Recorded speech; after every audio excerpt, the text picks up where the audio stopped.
My name is Clara, 37, and I'm a forensic accountant. What that means, in practice, is that I specialize in uncovering truths hidden beneath layers of numbers and documents. That night was no different.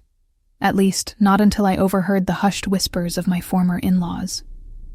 There was a family gathering, a handful of people who used to be a part of my life. A parade of practiced smiles and superficial conversations, while underneath, each of us carried our own untold stories. It was a typical Christmas dinner, with bright lights and a table laden with dishes I'd spent hours preparing. But no amount of roast turkey or Christmas pudding could mask the tension hanging in the air. That night, as laughter echoed and glasses clinked, I stepped away from the group and went out to the patio. The cold air hit me like a slap in the face, but it was there that I heard it. The remnants of cruelly disguised comments, like a knife that slices skin without leaving visible marks. Comment where you're watching from. It's always amazing to see how far this story is reaching. And if you've gone through something similar, know that you're not alone. Like and subscribe to stay with us. She got what she deserved. She was nothing but a gold digger. My former mother-in-law, Denise's voice cut through the night like a shrill bell. With our backs turned, Mark can finally see the truth. I was paralyzed for a moment. There had been years of trying to please this woman, to earn her respect and love. But there, reveling in every bitter word, she laid bare the true essence of what she thought of me. "And he doesn't even know," continued Sergio, my former father-in-law, with a tone of disdain. "The family estate is all he needs after she's gone. She used everything, and now she wants more." The emotional betrayal of that night hit me like a sharp truth, sharper than any blade. They thought I wouldn't fight back. They thought I didn't have what it takes. But there was a new awakening within me. A flame of determination began to glow in the shadows of betrayal. In that split second, I was no longer the insecure woman who had spent years trying to fit into a mold. I was a forensic accountant, knowledgeable and skilled in unraveling financial secrets. As their words pierced my mind, an idea began to stir. They had underestimated my worth. A phrase echoed in my head, like a mantra. They forgot that the inheritance was enough to buy the truth. What I saw as a curse had the potential to transform into a weapon. A weapon I could wield with precision and meticulousness, just as I always had in my work. The shadows of the patio enveloped my figure as I remained there, absorbing every bitter note of that infamous conversation. With each word that reached me, I felt a cocktail of emotions: sadness, anger, but above all, a calculated coldness. I was no longer the victim.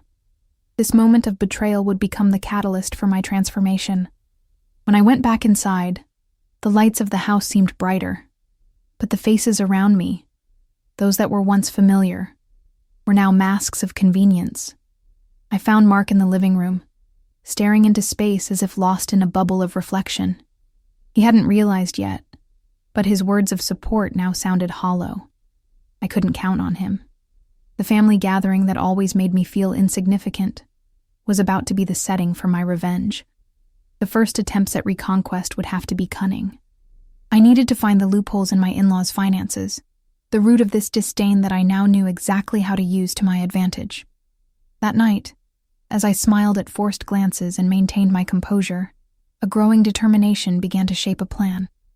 I watched them, assessing each expression and each movement. From that point on, my journey of justice began. Somehow I would transform this pain into power. From the many times they underestimated me, I would finally have the opportunity to share the truth about who I really was. With that power in mind, my mind began to chart a course that I knew would lead to my redemption. At that Christmas dinner, with superficial laughter and reheated food, the line between the past and what was about to happen began to blur, and there would be no turning back. This story, a story of vengeance and resilience, would finally begin. And I was ready to be the protagonist, no longer just a spectator. It was almost inevitable that I would go back in time, remembering the days when love still seemed unshakable, a whirlwind of promises and dreams that I believed would be eternal. Looking at that dinner table adorned with the finest delicacies, I realized how the years of marriage had molded me into something I now recognized as a distorted reflection. Families gather at these celebrations to be grateful, but for me, it was an opportunity to reflect on what was really behind the facade, and my reality was never what it seemed. When I met Mark, his charismatic and gentle nature captivated my heart. I remember our first date, dinner at a small, cozy restaurant. He took my hand, loved to dance, and that bright smile made me feel special, as if I could finally truly belong to someone. The hours flew by, and when we said goodbye, the expectation of a new future was palpable.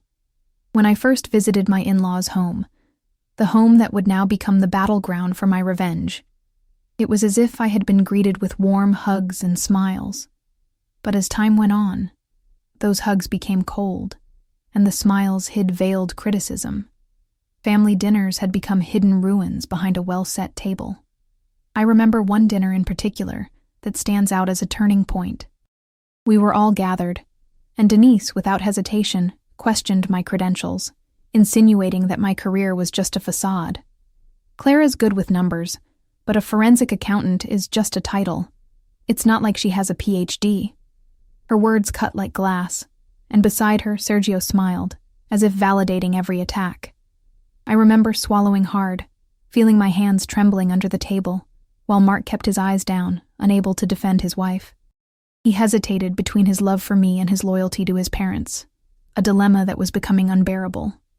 In those silent moments of humiliation, something inside me began to churn.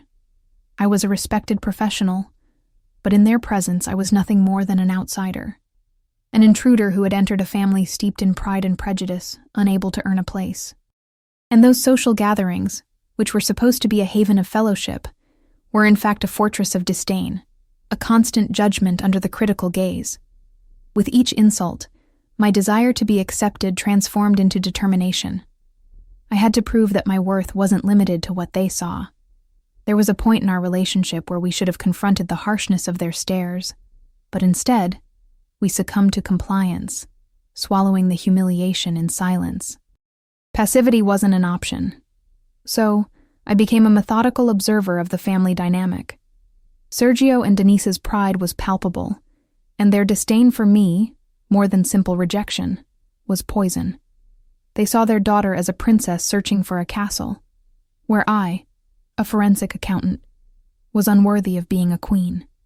However, the love I felt for Mark was still strong, a love I couldn't deny, but which was beginning to mix with frustration. And amidst all this, a new thought began to plague me. Why did I feel so powerless? I was no longer the insecure girl. Now, I was a woman with the capacity to change her story. Looking at my husband, who once smiled at me as if I were the sun, now made me realize that he was distancing himself, suffocated by his family's expectations. It wasn't just their disdain that hurt me. It was his abdication as a partner. Love wasn't enough, and his loyalty to his family was becoming a weight, a burden I had to carry. As family gatherings became less frequent, I realized that each time he was absent, it was more than just commitments. It was an escape, a desire to get away from the minefield of emotions that Sundays had become. The clash of his loyalties began to corrode the foundation of our union.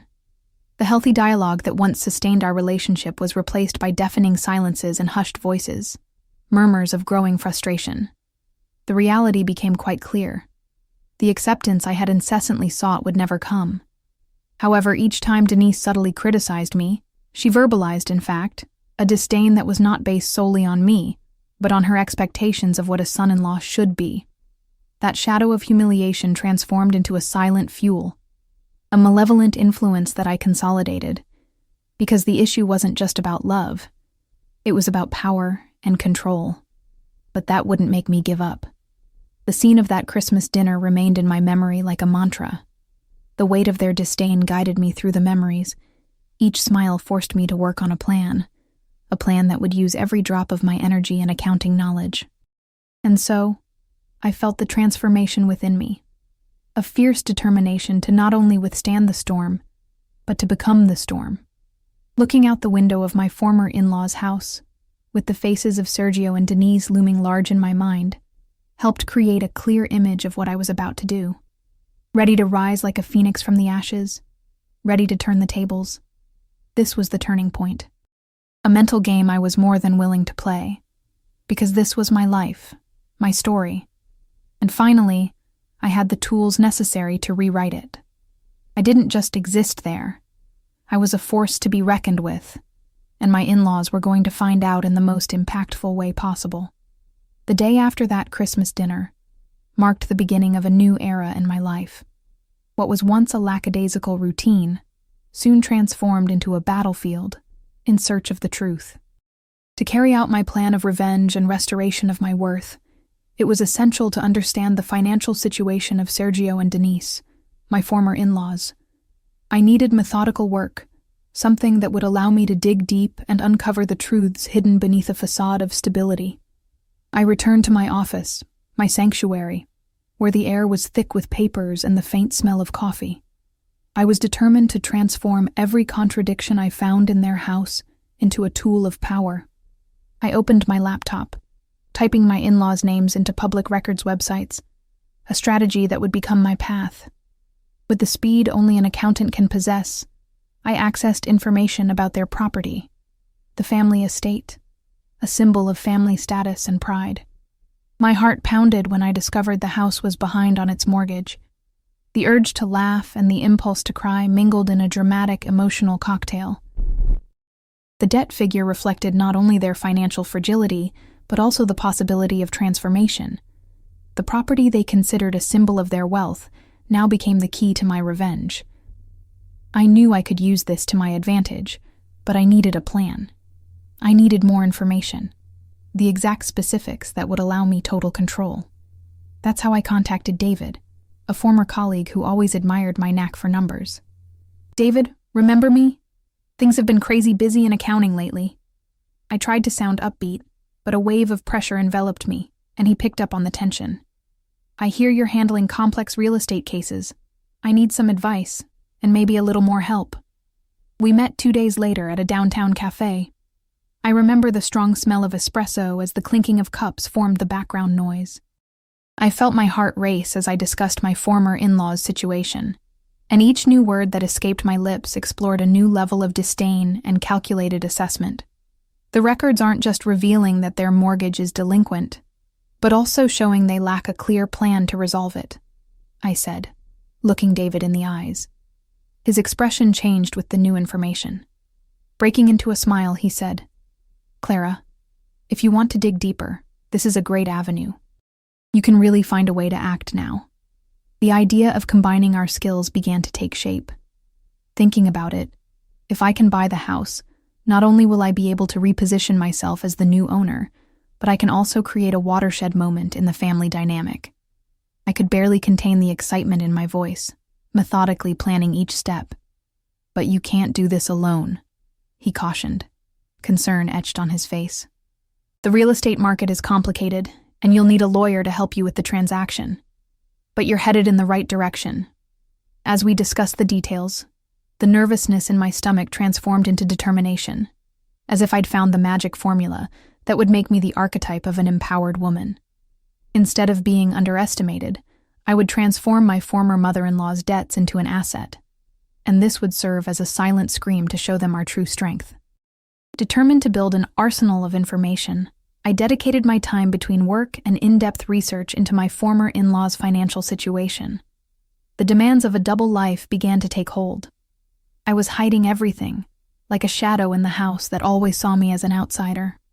My actions were becoming increasingly entangled in a web of strategy. Weeks passed, and like a financial detective, I scanned documents, analyzed public mortgages, and recorded every detail that could be used against them later. With each new revelation, like the confirmation of the debt, the feeling of control enveloped me. The slow passage of time allowed my mind to dedicate itself to elaborating a plan that became even more complex. It was the construction of a new future based on direct data. One vital aspect stood out. As I pored over the records, a light bulb went off. I began to visualize not just a change of ownership, but a true masterstroke against my former in-law's pretense. If all went as planned, I could not only take over the property, but force them to confront the new reality of their financial situation. Every family gathering became a new puzzle to be assembled. Smiling at what were once disdainful looks, I anticipated the revelation that, I hoped, would shatter their facade. The weight of the disdain I had felt now transformed into vital fuel that propelled me to a level of renewed self-awareness. It was time to bring down the structure of their pride. With all the data in hand, a profound acknowledgement that I could and would use my profession became clearer. It wouldn't just be a reclamation. It would be a true power play that would not only shake their lives, but also rewrite the narrative they had created around me. Both financially and emotionally, the family estate became the key. So, looking out the window of my office, in the recesses of my being, I knew I was closer than ever to orchestrating not just a financial transaction, but an act of liberation and personal transformation that would alter the dynamic forever. The pressure to move my plan forward became a constant in my life. If before I was a forensic accountant dedicated to my work, now I was on a mission that transcended numbers. I was seeking justice. Time had transformed me into a fearless woman, determined to reclaim what had been usurped from me. The family estate had become my focal point, and with each new revelation, a sense of power washed over me. That week I met again with Dr. Robert, my lawyer. Now knowing the legal nuances of what I could do, anticipation pulsed in my ears and at the back of my mind. He greeted me with a serious look, and before he opened his mouth, I realized he was there to make the meeting productive. Clara, we need to discuss a solid strategy. You first need to understand the dynamics of the property you intend to buy. As we discussed the purchase of the house and the underlying mortgage, Dr. Robert explained that the first step would be to negotiate with the bank. If the debt became apparent, it would be a chess game where I would play as the queen. They might get desperate, he said, especially if they see the house as a threatening element in their finances. My words resonated in his mind. The tension was palpable. Determined to move forward, I began gathering more information about the state of the business Sergio and Denise had built over the years. What I didn't know at the time was that the vulnerability of the family business was hidden beneath a veneer of apparent success. The desperation settling upon them was becoming increasingly visible. It wasn't just the house at stake. It was the very fabric of the family. I rose from the conference table, the smell of coffee filling the air as I left the lawyer's office, full of adrenaline and determination. I went home, and soon found myself sitting in front of my laptop, browsing company records and searching for possible financial information on Sergio's company. And, like a shrewd detective, I found what I was looking for. Financial reports showing poor asset management and declining revenues. The details became revealing, and I found myself surrounded by papers that would soon become weapons in my fight for justice. It would be a long job, but I enjoyed every step. Each number was a small victory. I remember a family gathering at my former in-laws' house, where they discussed the company's current situation. With the appropriate look, I acted as an attentive, sociable observer, willing to offer help, but essentially, every word they spoke was analyzed and cataloged. You know, it's always been our dream to keep the company in the family, Sergio said with a worried whisper. We're trying to redesign the products. Maybe if we establish a new line, it will help. His voice trailed off, and I could sense the hesitation in his words. Each verbal stumble was a piece that fit into the puzzle I was building. Avoiding eye contact and whispering between the two when they talked about debts were clear indications of how much their financial situation was deteriorating. I faced the situation with a melancholic good humor. How could they continue to maintain the facade of success with such a bleak business future? And how could I turn them into my pieces on the board? This was becoming a game of manipulation, and with each new piece of evidence collected, I felt stronger. With this new base of information, the next day I returned to the lawyer. I needed to show him what I had found. He analyzed the spreadsheets and reports, his eyes widening as he listened to me describe the information I had gathered. Clara, this is the kind of evidence you'll need when you negotiate and confront Sergio and Denise. Their inability to manage assets is a severe vulnerability. If you can obtain the property, You can place non-negotiable conditions on them. This will completely reverse the family dynamic. My feelings fluctuated between a growing desire for justice and the satisfaction of gaining control over my life, over everything that should have been mine. The idea of using their fragility to my advantage became increasingly clear. I didn't just want to secure the family estate, but also the freedom that came with it. In the following days, I continued to sift through documents and collect data. With each piece I gathered, the mountain of evidence became an abyss. The conversations at family gatherings became more than just gatherings. They were a form of research. With a smirk on my face, I interspersed comments about the market situation, hoping they would fall into my trap. The markets are turbulent now.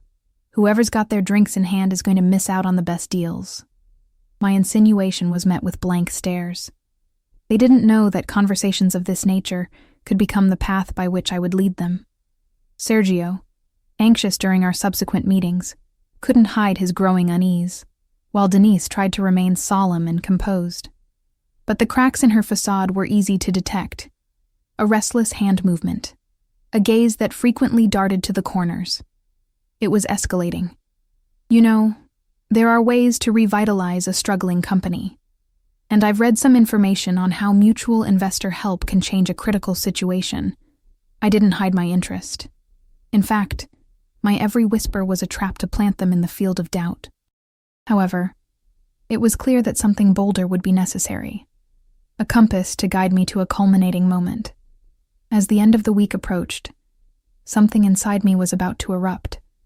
It was a feeling that the storm was approaching, a call to battle, as if a threatening cloud was approaching as I organized the last pieces of the puzzle.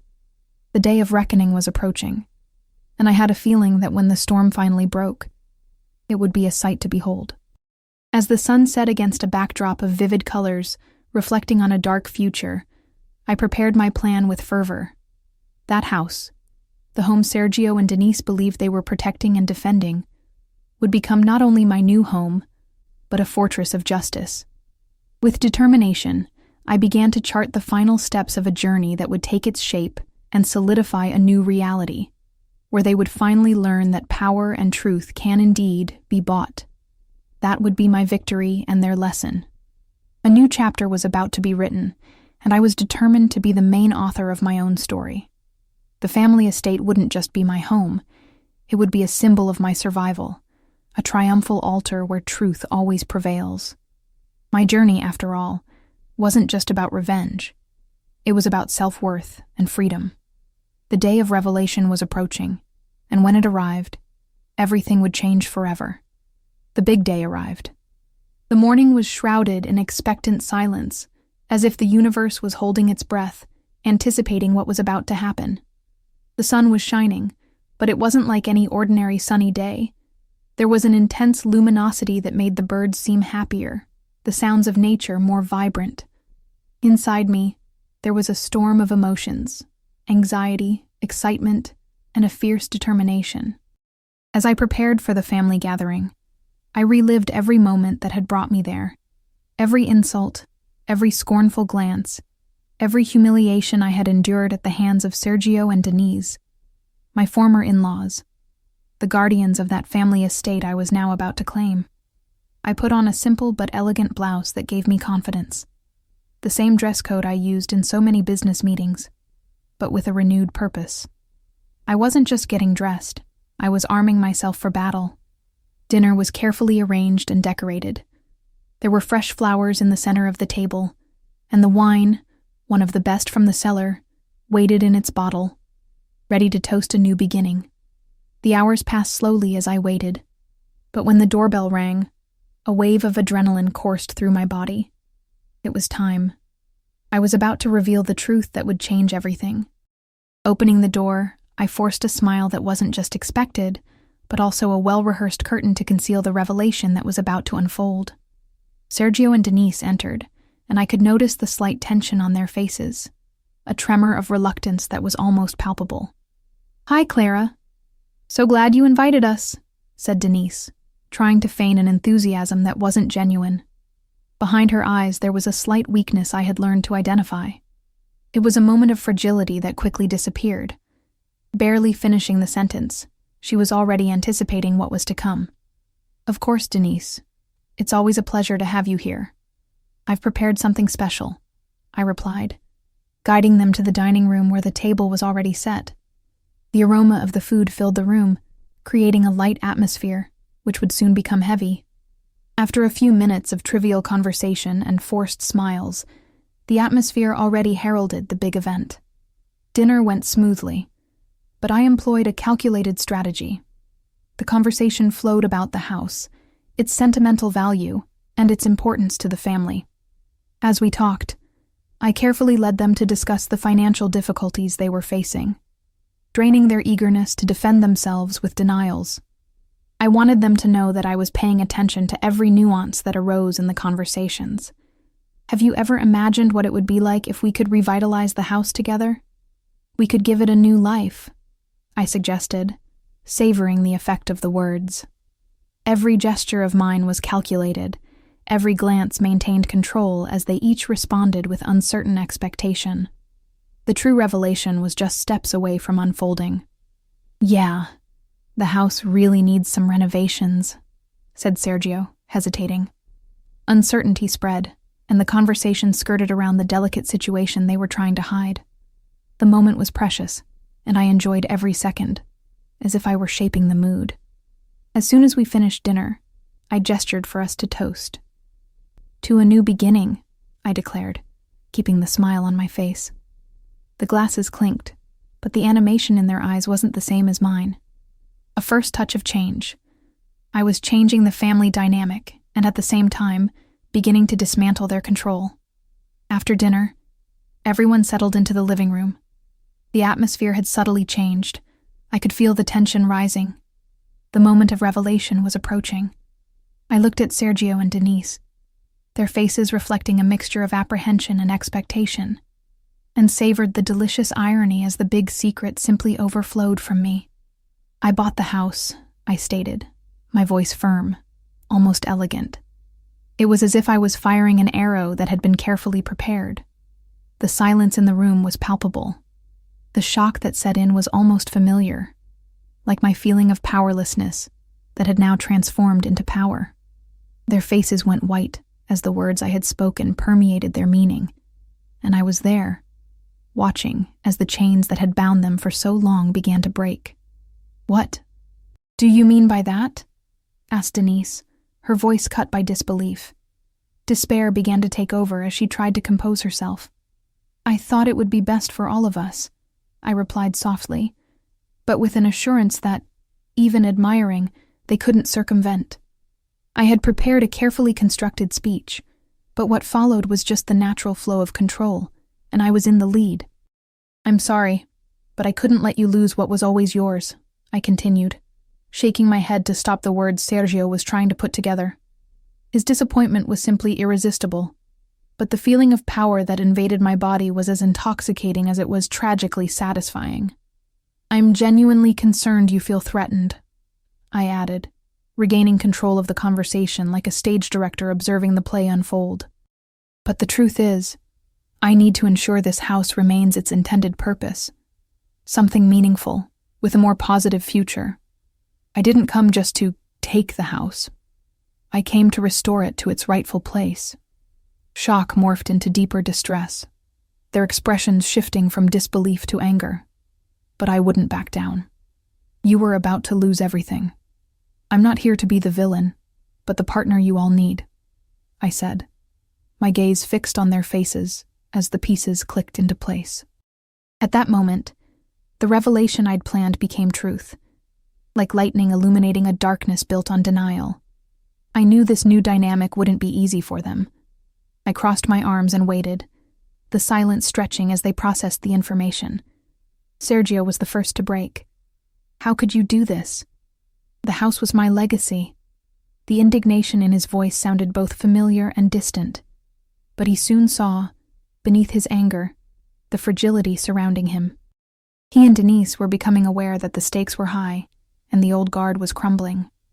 "And what do you plan to do now?" Denise asked, her voice softer now, reflecting a mix of despair and helplessness. I saw hope dwindling like a slowly dimming light. Now we're all in this together, and we need to rethink absolutely everything. I smiled, not hiding my satisfaction. You have a choice. Accept and participate in this new chapter, or refuse and face the consequences. As the conversation progressed, family dynamics began to unravel like the layers of an onion being peeled.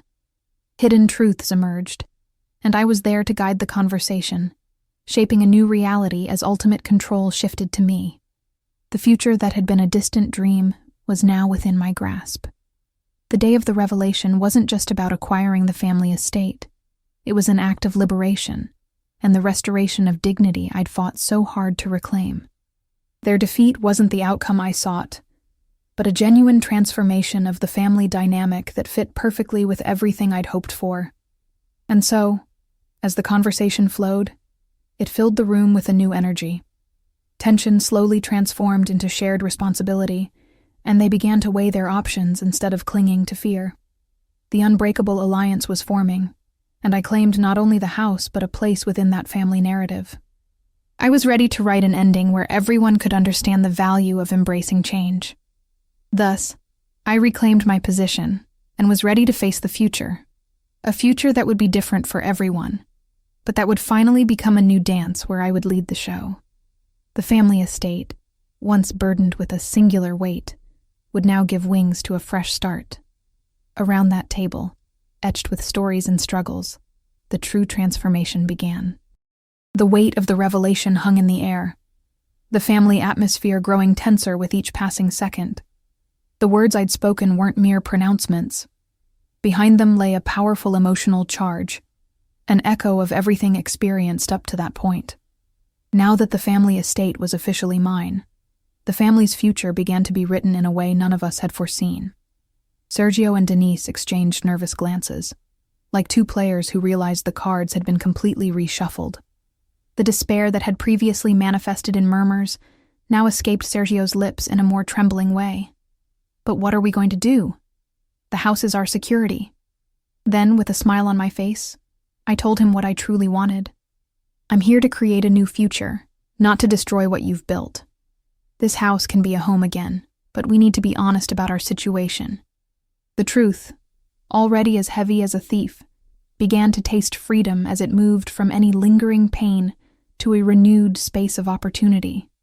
The legal dilemmas of their debt were now on my shoulders, although the emotional weight still caressed their minds and theirs. We can make the family estate a space where we all collaborate, where there's not just the pressure of a mortgage, but a home where dreams can flourish again, I argued, the energy in the room shifting as my words began to make sense. There was a time when the house was happy, Denise said, her voice almost a whisper, as I realized the defenses were beginning to crumble. Wiping a tear from her face, she looked into Sergio's eyes, and I could see that the connection they had shared was reviving, but not without a poignant truth behind it. In a split second, freedom resonated in their voices. "Are you willing to help us?" Sergio asked, finally setting aside his pride. I looked at him, judging the new sincerity in his eyes, and affirmed, "Yes, but that requires you to work to transform reality and not remain trapped in the past." I knew the game had changed. I was no longer the victim. Now, we were all players on a chessboard where every move counted. And as the following days progressed, the house began to transform not only into a physical space, but into a symbol of new hope and reconstruction. The first step we decided on was a renovation. I sat down with them for several meetings to discuss what needed to be done. In a corner of the house where the walls seemed darkened by peeling paint, I looked at the natural light streaming in. We have to start by revitalizing what's been lost and create a home where everyone feels safe and accepted, I said, my enthusiasm brimming in every word. A plan began to take shape. I contacted my partners in construction and got quotes. The idea was to transform the house into a space that could be a refuge for all of us, a place where Sergio and Denise's dreams could be reborn. But for that to happen, they needed to understand their role in the changes. As the renovation progressed, redesigning every wall and piece of furniture, The relationship that had previously been dominated by hostility and resentment slowly began to transform. Shared responsibility and a shared vision became the foundation upon which we began to build. It all happened in a kind of delicate dance, where the steps were measured, but every movement counted. Sergio and Denise seemed closer, both physically and emotionally, as we discussed the improvements. Some evenings after work, we sat together at the dining table, something I'd wished had happened sooner, but was only now finally happening. Conversations that were once punctuated by criticism now became sincere dialogues, where longings and insecurities were shared. "Why didn't we do this before?" Sergio often said, smiling beside Denise. Amidst all the repairs being done, a new feeling was in the air, a lightness that hadn't existed before. It was as if the physical renovation of the house lifted the weight of its history, and at the same time, freed them from the shadows that surrounded them. But while the house came alive again, the emotional consequences still hung heavy like dark clouds. I knew that old behavioral patterns don't disappear easily. The past still cast its shadows, and the vulnerability that surfaced during this process was sometimes overwhelming. One Sunday, after a long work week, I looked at Sergio and Denise. A palpable tension hung in the air. "It's great we're working together, but we need to talk about the difficulties that are arising," I suggested, determined to address unspoken issues. The previous conversations had been about physical changes, but the emotional transformation still needed space to be discussed. "I don't want to seem like I'm assuming anything about you both, but I understand that giving up certain behavior patterns isn't easy," I continued. "This is an open space now, a home where we should welcome each other and not let old habits creep back in." A comfortable silence remained as everyone processed the words I had spoken. Serene for a moment, we watched the sunlight through the window illuminating the room. Finally, Denise broke the silence, her voice trembling. "I feel like I haven't been present for a long time. When you worked to acquire the house, I not only felt attacked, but also incapable of change. I need the opportunity to do that, but I don't know how. I knew this was a pivotal moment, and that the truth could now guide the discussions. It's a daily step. No shame, no pressure for perfection. We need to feel comfortable failing and growing," I declared with a touch of compassion. Love was beginning to take the shape of a new narrative. So I began to plant the seeds of a new reality, building trust in a relationship that had been burdened with conflict and mistrust. The following weeks passed in a blur of renewed friendship. Dinners became special occasions, punctuated by laughter and memories of happier times. In relaxed moments, Sergio and Denise told me about their childhood dreams and aspirations, as the house vibrated with energy. The home was transforming again, and the initial structure of mistrust began to dissipate, making way for something entirely new. But even with the progress made, a part of me remained vigilant. I knew this transformation would require a deep and lasting commitment. It was a work in progress that demanded dedication to overcome comfortable tendencies that sustained past behaviors. One evening, as I reflected on the steps we had taken, I went out to the porch and looked at the house lights, which now radiated a warmth I had never felt before. The photographic weight began to dissipate, and the truth I had always sought was now fragilely intertwined with another story. This was the story of redemption and rebirth, not just for the house, but for each of us. It was clear that together, we were capable of facing any storm that came our way. The home that had carried so much pain was now transforming into a symbol of overcoming adversity. I was determined to protect this new phase of our lives, where each would learn to respect, listen to, and above all, support one another. Unbeknownst to Sergio and Denise, I was about to set the stage for a major confrontation with the truths that would soon be laid bare. The idea of a collaborative future would still take shape as the new settled upon the old structures. And when all this was finally in sight, I would know that the dynamics of these family interactions and the energy of the house would become a true home, a reflection of all that was possible when one forgave and started over. The house would become a visual landmark of transformation, both in its furniture and in the soul that arose within it. The past could be observed, but new dreams became viable, and the journey had only just begun. Weeks passed, and as the house renovation progressed, so did our evolution as a family. Each day brought new joys, new challenges, and much learning. The old air of disdain and oppression began to give way to an atmosphere brimming with hope. The house's atmosphere, once heavy, now pulsed with new life. The walls, once witnesses to arguments and indifference, transformed into symphonies of laughter and warm conversations. I remember one night in particular. We had finished another round of improvements and decided to celebrate with a family dinner. The table was beautifully decorated, and as the aroma of food still filled the air, the home transformed into a space where the past met a promising future. We all sat together, surrounded by a genuine warmth emanating from every corner of the room. That night, Sergio gave a speech. With the soft light of candles creating dancing shadows in the room, he raised his glass and said, "Life is full of unexpected twists, and when we thought everything was lost, we found a new path." The emotion in his voice was palpable. "Clara, thank you for reminding me of what truly matters." It was one of the most touching moments I've ever experienced, and I shuddered realizing how far we had come. Denise, who had previously been critical and distant, now seemed warmer and more welcoming. She frequently offered to help in the kitchen or with organizing the rooms. One afternoon, while we were arranging books in the living room, she commented, "It's impressive to see how the house is changing, but even more impressive is how we've changed too." I smiled, realizing that the transformation wasn't just physical, it was also an evolution of character and understanding. However, I maintained a sense of alertness within me. What had been built up to that point was vulnerable and fragile, and I knew that the wounds of the past could still resurface at any moment. The changes would require a genuine commitment from everyone, and constant communication to avoid the patterns that had led to conflicts before. I then remembered the moment I revealed that the house was mine, and how it had been necessary to discuss the unspoken truths. It was in this spirit that I decided to promote a frank and open conversation. On a Wednesday night, I invited Sergio and Denise to an informal meeting.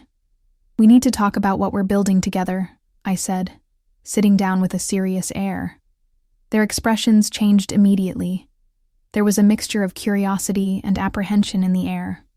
"I love where we've arrived, but it's inevitable that important conversations need to be had so we can continue. The past can still emerge, and if we're not careful, it could derail our future," I continued, aware that this wouldn't be an easy path. Sergio pulled up a chair and sat in front of me. "You're right. I've seen how a lack of communication can cause friction. I'm ready to listen," he replied. Denise nodded, her expression now more serene. Their openness gave me hope that we could face whatever was to come. I realized there are past hurts, shattered concepts, and hopes that often go beyond what we know. Feelings of rejection and disdain can be like shadows that continue to loom over us if not confronted. We need to create an environment where we can open up and expose our vulnerabilities without fear, I stated, looking into their eyes to give real weight to my words. Before, there was an understanding that we weren't a family as we hoped. The messages we received were confusing, and therefore we didn't always understand what others might feel, Denise said. And hearing her words, my heart warmed. It was an immense challenge, but the willingness to talk was a clear sign that we were all ready to leave the past behind. I made a gesture for each of them to feel at ease in this new dance we were about to perform. "Let's share something that bothers us," I suggested, waiting for their responses. "It could be something that hurt us, that makes this new phase difficult, but that we know we need to overcome." The silence was palpable, but the atmosphere was also one of courage. Sergio began to speak about a fear he had kept hidden. "I don't want our family's history to be lost. I experienced the loneliness and silence that formed between us. The house is a reflection of what we have, and every time I thought of losing this, something inside me shattered." Denise followed. "When you bought the house, I felt powerless and despised. It was as if everything we worked for crumbled. But now I understand that it was a new beginning and a second chance. In that circle of sharing, We finally accepted that the journey of transformation would require not only commitment, but also vulnerability, and that we were the fundamental pieces in this picture unfolding before the renovated house. The past could not be changed, but we could shape the future from what we had learned. The weeks that followed were a blur of new practices and interactions. We organized building activities, creative approaches to decorating the house, and most importantly, weekly meetings that reinforced this new foundation of support and family love. The connection between us solidified. Still, I kept vigilance in my heart, as the work of the past and the reflection we carried with us were not magically dissipated. I remained certain that new challenges would come, and that we would be tested every step of the way. But now, with every conversation and every shared act of support, a new faith settled over the old scars. What seemed like past mistakes became meaningful experiences. Our house was no longer just a physical space, but a home that emerged through life's complexities, where each of us committed to growing and changing together. And from that new reality, I promised myself I wouldn't let the wounds of the past overshadow the promises of the future, and that in our new home, there would always be room for love, forgiveness, and new beginnings. The journey had only just begun, and together, we were unstoppable.